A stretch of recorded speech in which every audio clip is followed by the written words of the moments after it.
This is Melissa. Happy New Year. In 2012, we've got lots of fun things happening at the studio, including a brand new slate of fun poses. Our asanas of the month start out this year with an old-time favorite, everyone's just most favorite pose. But before I introduce the pose, I'm going to introduce my dog, Bija. Hey, Bija.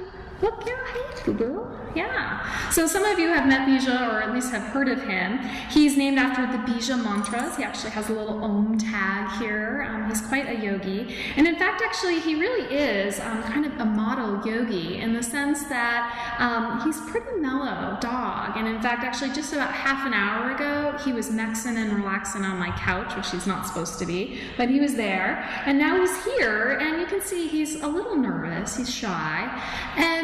But you know, that's okay, because in about another hour he's going to be home, sort of chill out on his dog bed. He might get a snack, he'll hang out there for a little bit. But let's say someone knocks on the door, boom, he is going to be at full attention right away, because that's scary, right? Usually when someone knocks on the door, and within 5 minutes he'll be back on his dog bed, unless of course the cat walks by, and then boom, he's going to be full attention, because nothing is more fun to him than chasing the cat. So he's got periods where he is active, periods where maybe he might be a little nervous like right now, and then lots of periods where he just is maxing and relaxing, nice and mellow. And that's really how we're designed to work as well, right? We can't avoid stress in our lives, whether it's someone knocking on the door, a stressful kind of bad stress, or something fun like chasing the cat if you're Bija. And then having periods where we feel kind of the counter of that, where we feel sort of safe, relaxed, secure. And our nervous system really is designed in this way, to have sort of peaks and then long periods of rest. Right? Not necessarily sleep, which sleep of course is important too, but just periods where we feel mellow. And we'll know that because the parasympathetic nervous system is engaged, right? Periods where we do things like digest our food, long-term projects in the body, reproduction, immunity, mental well-being. But the problem is with daily life, we have a lot more peaks of energy and stress, and far fewer sort of mellower periods where we can relax and recover, to be in that rest and digest state. And Savasana, our asana of the month, can help us kind of train our body to know how to get from here back down to here, where we can engage the parasympathetic nervous system. Fortunately, you don't have to think about that. Your body will just automatically do it. But in time, right, we relax the body, we feel a sense of heaviness and release, a place of deep relaxation. And why this is important is because it brings balance to our yoga practice, right? We train the muscles in chaturanga, right, to be stronger. We train the muscles in pigeon pose to have more mobility and a little more flexibility.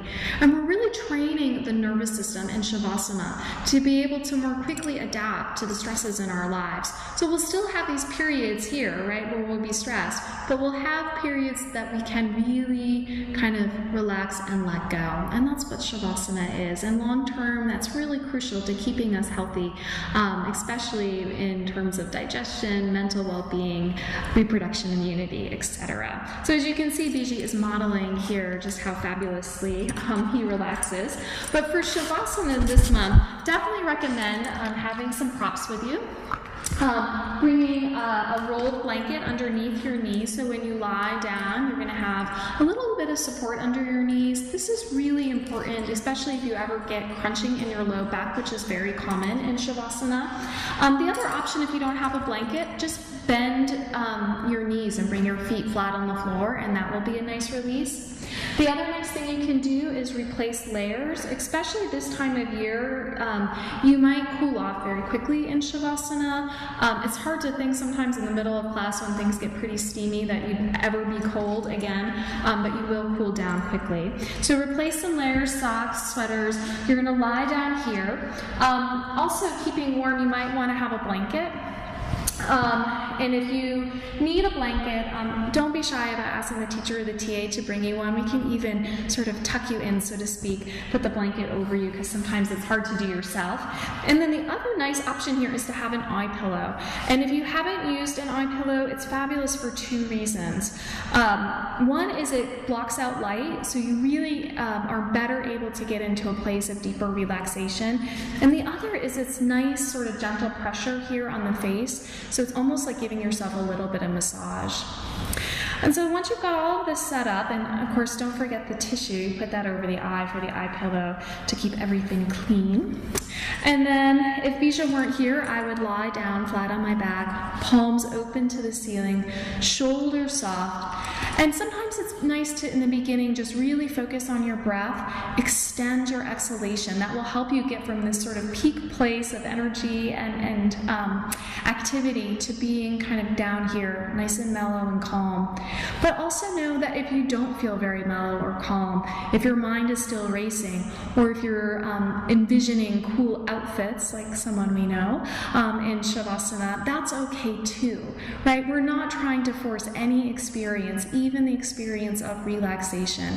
More important to just be present with your breath, present with your body, and just open to whatever comes up.